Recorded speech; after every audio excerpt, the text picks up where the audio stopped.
دم باش بید بینرن آژانس خانیم. لسال 2022 نزدیک 398 پروژه‌یان لپاریزگاه دهوکی هات بونه انجام دان. لسر وب سیاره ده بچونن حولاتیان ورگرین. اروانه بو سال 2023 چه داخازی هنه و چه باشه بو پاریزگاه دهوکی بده انجام دان. دیگه مدا بینربن.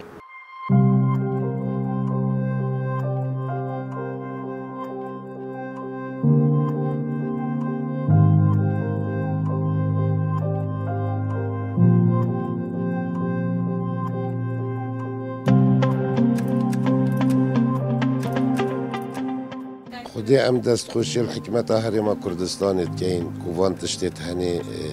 چت کتن بو ملت خو بو خلق خو ام سپاسیوات کین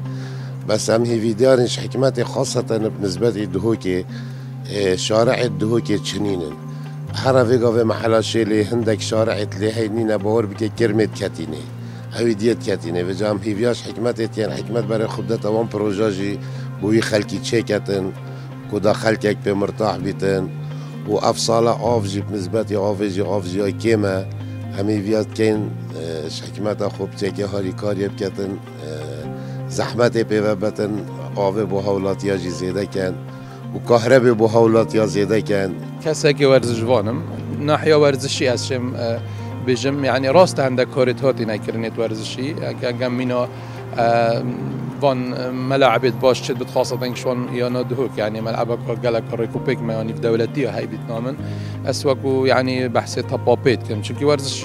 قالك جورة ورزشيت هين بس وقو طبابيت بيتنامن بس ازت بينم فيديو هي يعني خاصة 2022 دا شكي سيارة وسه هندية يعني هندك نانا يانا نكما دليتون هادنا دايق خصن بيتنامن هفك ماسية يعني بو وزارة ورزشو لوانا يعني بو ديفشو نيتاكرن مينا يانا كواكو زیروانی از بیشم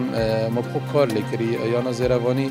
خدانا 4 ناسنابت خولا کردستانی بیو حتی خولا پلا نابا عراق اجدا و یانا پیرس کار کربی بس افیانا درگه و حتی کردن کسی بسیار لینه کردیت نامن هر وسا امید بینن ویدمه یانا گارج یعنی سروک یعنی او اعلانه کرده کرد پشتوانا دارایی نبود او یانا جدیت دای خستن و دیت نامن دویاری جا خو وکش هاتانو که یعنی دیت وکشان ایدن الوری از بیشم بسیار يعني برپرسیت ورزشه خاصة الپاریزگاه دو کشنی که بو وزارت ورزش لان بود دیفچون نایده کرن بودش يعني افیانت هنه صانعی هما درگیوان بیت اگردن پروژه هاتنا تو جبهه کرن في سال 2022 دا حتی رادا کیت باش بین نابج متاک و چنه هاتی کرن نه او چنه بن رفاه بجد چون که ساکر اطراف دهوکی هم یا جاده هاتنا غیر کرن الدهوکی گلک اوور پاس و تشتیت هاتنا چه کرن لی ام خازین يعني پتر خدمتا و